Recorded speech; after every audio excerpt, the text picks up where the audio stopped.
qui est Appelé Scratch Test. Tu vas pouvoir te mettre face à l'écran.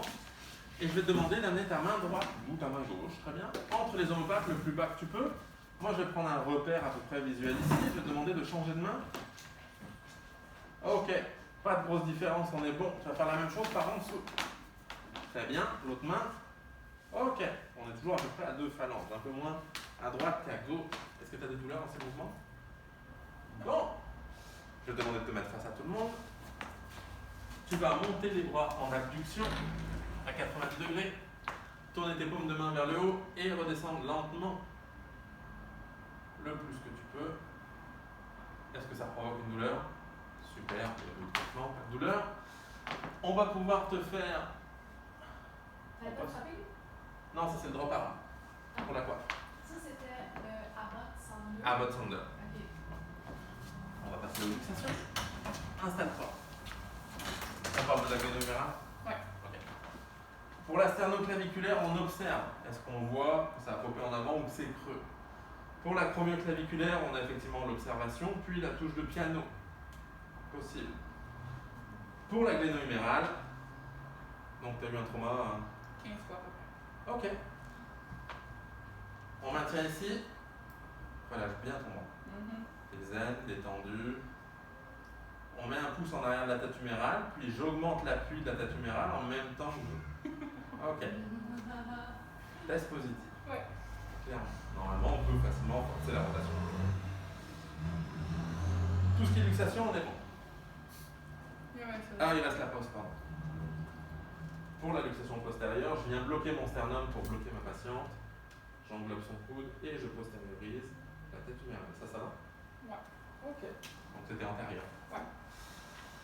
On passe à la coiffe des rotateurs. Tu vas monter tes avant-bras en abduction le plus haut que tu peux. Continue, continue, continue. Non, t'as pas besoin. Continue, continue. Ok, super. Descends-les. Et comme toi, tu t'attends à ça, on va taper un autre moment. Parfait.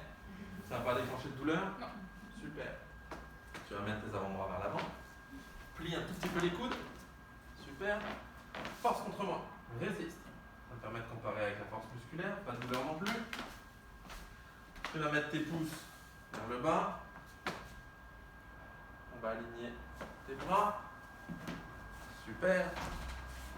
Et maintenant, tu vas forcer contre moi. Force, force, force. Pas de douleur. Un peu. Tout ça. Ok, on n'est plus vraiment sur l'insertion du supraépineux, donc ça ne me dérange pas non plus. Tac, tac, tac, patte. Relâche ton bras, c'est moi qui le porte. Quand je te le dirai, tu vas essayer de tourner ton bras comme ceci. Précisez bien le mouvement, parce qu'il y a des patients, quand je leur dis forcer contre ma main, ils vont faire de l'abduction. Là, j'ai de la rotation externe. Vas-y, force contre moi le plus fort que tu peux. Force, force, force, garde ton coude dans ma main.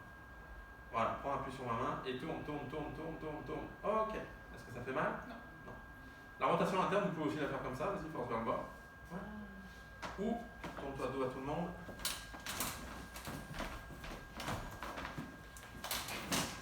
Amène le bras ou l'épaule qui était symptomatique, peu importe, on n'a pas vraiment, dans le bas du dos, paume de main vers l'extérieur.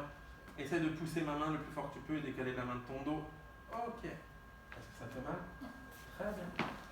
Tu vas pouvoir te mettre face à tout le monde, assise. Palpation de la bourse sous-acromiale. Dans le cas d'un conflit sous-acromial possible, la douleur est hyper localisée. Alors ça, je vous parle comme dans les manuels. Cliniquement, les bourses se mélangent. Un doigt au niveau de l'acromion. On amène de l'extension pour faire sortir la bourse de sa cachette. Je sens pas de coussin graisseux. Est-ce que ça fait mal? Très bien. Tu vas pouvoir t'allonger sur le dos.